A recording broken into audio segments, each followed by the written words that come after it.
फिर से आप सभी का हार्दिक अभिनंदन। 77वें स्वतंत्रता दिवस के अवसर पर आप सभी का हार्दिक स्वागत। और कार्यक्रम की शुरुआत हम लोग करेंगे राष्ट्रीय झंडोत्तोलन के साथ। और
अतिथियों, मेरे प्यारे बच्चों, आप सभी को स्वतंत्रता दिवस की बहुत बहुत बधाई और शुभकामना।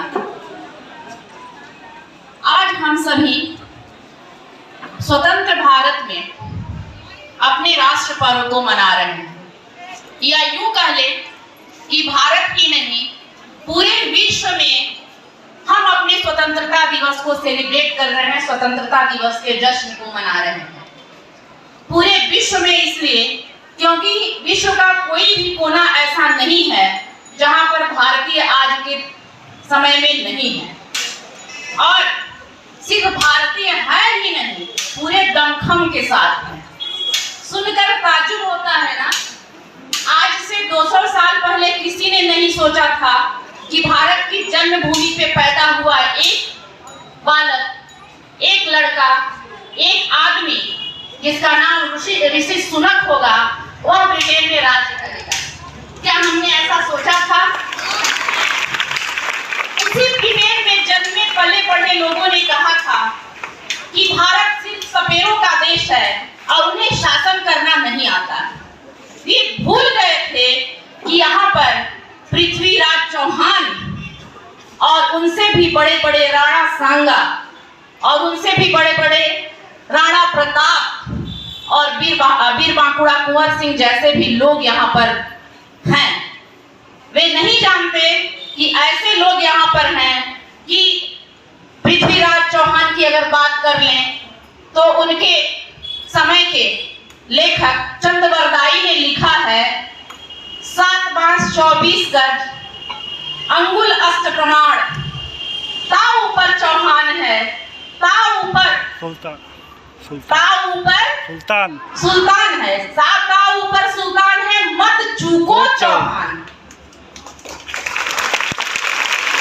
इसका मतलब ये है कि हमारे यहाँ इस तरह की परंपराएं थी कि ध्वनि के अगर हम बोल रहे हैं तो तीर चलाने वाले इस चीज का अनुभव कर जाते थे कि वह आदमी हमारे से कितनी दूरी पे खड़ा है।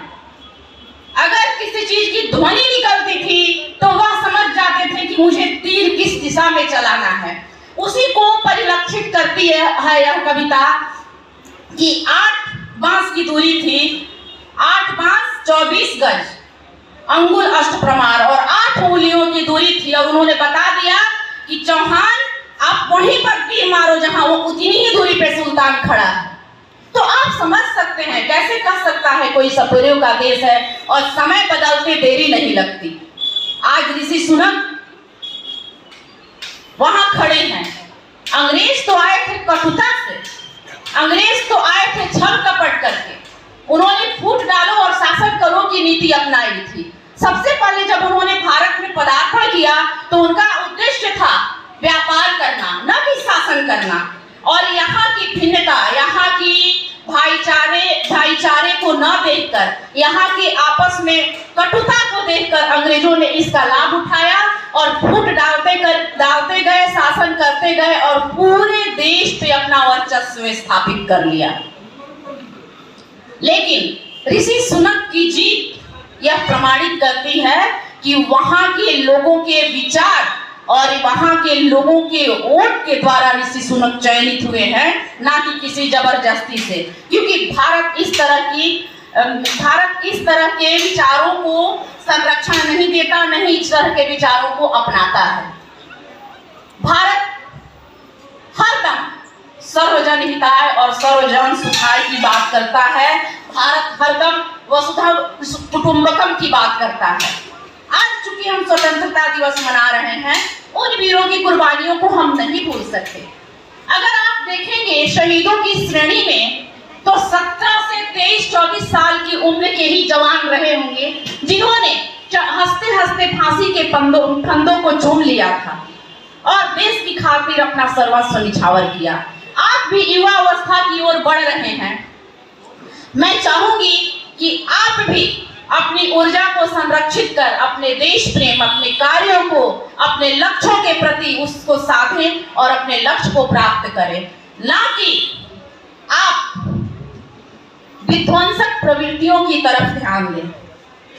आज हम स्वतंत्र हैं, हमें गर्व है, लेकिन स्वतंत्रता के साथ साथ अगर किसी चीज के बारे में हम सिर्फ अपनी बातें करते हैं, अपनी चर्चा करते हैं, क्या भाई हम स्वतंत्र हैं तो हम कुछ भी बोल सकते हैं, हम स्वतंत्र हैं तो हम कुछ भी पहन सकते हैं, हम स्वतंत्र हैं हम कहीं भी जा सकते हैं, हम स्वतंत्र हैं तो हम कुछ भी हरकत कर सकते हैं, ऐसा है क्या? जी नहीं। स्वतंत्रता के बाद हमें नहीं भूलना चाहिए कि भारत एक गणराज्य है, भारत का एक संविधान भी है जो सर्वधर्म समभाव के भाव को सिखाता है। वह सिखाता है कि हमारे मौलिक अधिकार कौन कौन से हैं, वह सिखाता है कि हमें बोलने की आजादी मिली है तो किस हद तक मिली है, हमें कपड़े पहनने की आजादी मिली है तो अपने संस्कारों, सभ्यताओं, संस्कृतियों में रहकर कपड़े पहनने की आजादी मिली है, हमें स्वच्छंद रहने की आजादी मिली है तो हमें इस तरह से स्वच्छंद रहने की आजादी मिली है कि उससे किसी की भावनाओं को ठेस न पहुंचे। आज हम स्वतंत्रता के नाम पे भौड़ेपन को बढ़ावा देते जा रहे हैं। जब निर्भया कांड हुआ था दिल्ली में तो हम लोगों ने ये सोचा, बहुत सारे कैंडल जलाए गए, बहुत सारी मोमबत्तियां जली और ये हुआ था कि अब निर्भया जैसी कोई हत्या नहीं होगी क्योंकि संपूर्ण देश जाग चुका है। लेकिन वह संपूर्ण देश नहीं जागा था, कुछ एक लोग थे जो उस चीजों का विरोध कर रहे थे। आज मणिपुर में भी फिर वही घटना हुई। ऐसा नहीं है कि निर्भया कांड के बाद मणिपुर में ही घटनाएं हुई हैं, उसके बीच में भी वैसी बहुत सारी घटनाएं हुई। इस तरह आप सभी को 76वें स्वतंत्रता दिवस के अवसर पर बहुत बहुत बधाई और शुभकामनाएं। बहुत गर्मी है इसलिए मैं भाषण देने के मूड में नहीं हूँ, सिर्फ इतना बताऊंगा कि आप सभी कुंवर सिंह के वंशज हैं और कुंवर सिंह के वंशज धूप, हवा, पानी, आंधी से नहीं घबराते हैं। घबराते हैं? बहुत अच्छा, तो एक बार ताली बजाओ।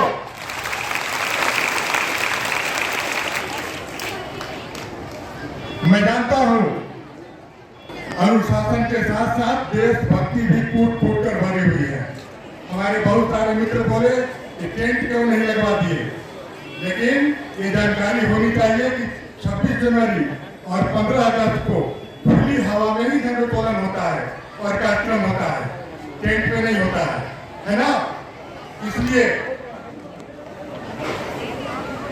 ये व्यवस्था हुई है।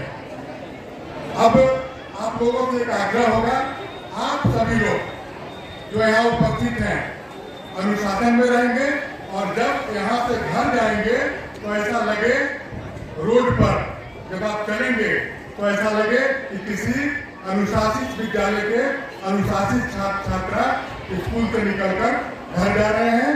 बहुत बहुत धन्यवाद। बेटा को